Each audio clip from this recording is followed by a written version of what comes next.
All right, just recording to document a system. This is like a reactivator type of thing that triggers on whatever time you set.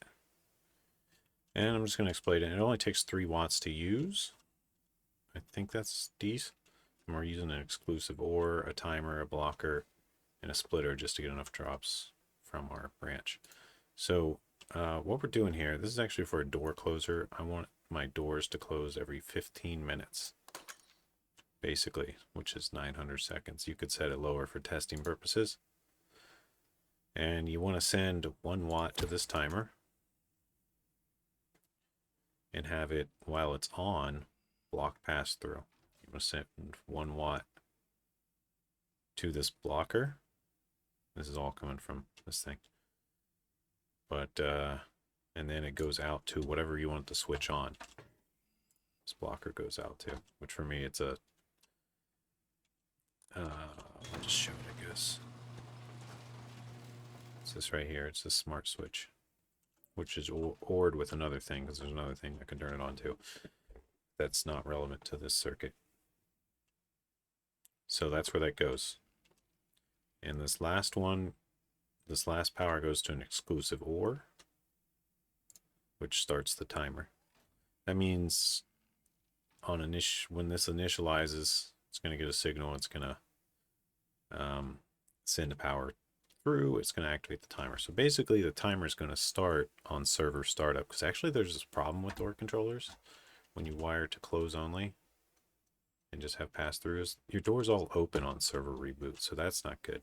But with this timer, it'll at least close them in 15 minutes. So that's interesting. Or it might close them right away, actually, and then again in another 15 minutes. Because when this thing toggles on, well, yeah, when this thing toggles on, it just holds off closing the doors for another 15 minutes, basically, and resets. The other thing going to this exclusive OR is the power out going to all the door controllers. So this normally supports 27 doors, or 27 signals rather, with this whole array of splitters. So I've got 25 of them going to door controllers to the close. You'll see them all over the base, just getting a whole auto closing base. And one of them going to this switch. This basically, when this activates, it's going to reset this thing, because, you know, both sides of the OR will activate, or the XOR, which will block signal and then toggle back on after a second, because this thing auto goes back off. This thing is also set to just toggle, because one of these signals also goes back to the smart switch's turn off. So this thing auto turns back off. All right, well, that's basically it. So we can see it in action. We can see when this thing is not blocked, all the doors close. Let's just set it for 3 seconds. And let's go ahead and open some doors. As soon as that thing gets power, all the doors close. If we reopen them, they're going to close every 3 seconds. So no matter where you go, doors are just going to keep closing behind you. Oh my goodness, this is actually kind of awesome. Maybe I leave it 3 seconds. How freaking sweet is that? Alright, well, that's the system. It's basically just those components to get that particular piece that just retoggles.